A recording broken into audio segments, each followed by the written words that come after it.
Der extreme Preisanstieg 2008 hatte nichts mehr mit einer normalen Preisschwankung zu tun und führte zu einer dramatischen weltweiten Hungerkrise. Wir wollen herausfinden, wer von diesen steigenden Preisen überhaupt profitiert hat, und besuchen einen amerikanischen Farmer. Etwa 3 Stunden von Chicago entfernt liegt die Farm von John Phipps. I grow corn and soybeans, and that's all we grow. It's a feed grain, a cash crop, it's sometimes called. For that sector of agriculture, I would be fairly typical to maybe perhaps a slightly small farm at 2,100 acres. This year is phenomenal. This is farther ahead than we've ever been at this junction. The old saying was corn knee-high by the 4th of July. Well, we passed that on the 4th of June, and this stuff will certainly be tasseling, be pollinating by the 4th of July.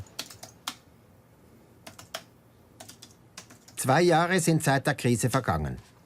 Wieder freuen sich die amerikanischen Bauern auf eine Rekordernte und wieder klettern die Preise. What has skewed prices is the availability of immense wealth. Just on one day, a few of them show up with billions of dollars. That's how much wealth there is available.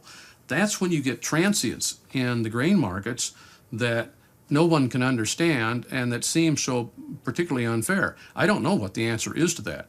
And part of the problem is we still haven't come to grips in this world with what to do with all of our money.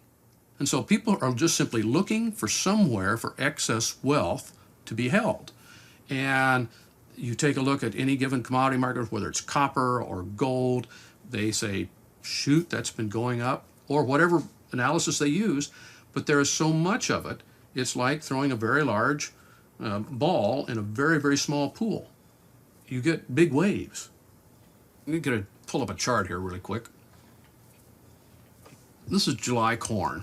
At this point, we knew we were going to have an enormous acreage of corn, and yet, and prices at the kind of numbers they were looking at then, it should have plummeted. Well, it didn't. And then we had this strange rally here. Why is corn rallying when we're putting it in the ground? It's just so countercyclical. Seit dem Einbrechen des Aktien- und Immobilienmarktes wurde immer mehr Geld in Rohstoffe und Agrarprodukte investiert. Da aber nur eine begrenzte Menge davon international gehandelt wird, sind die Auswirkungen dieses Geldzuflusses gravierend.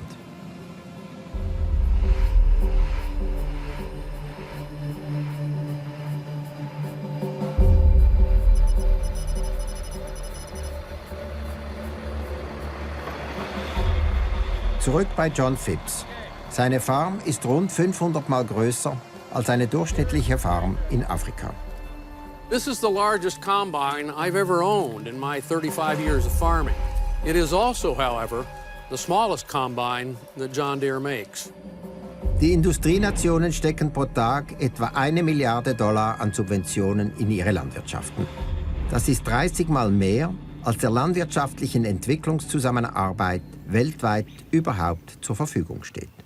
For my entire career, I have found agricultural subsidies to be morally irresponsible. And I mean, there is simply no justification for it. I just get that for having a body temperature somewhere close to 98.6. Not because I do anything, not because I'm worth a while or any deserving factor, simply because I have those acres.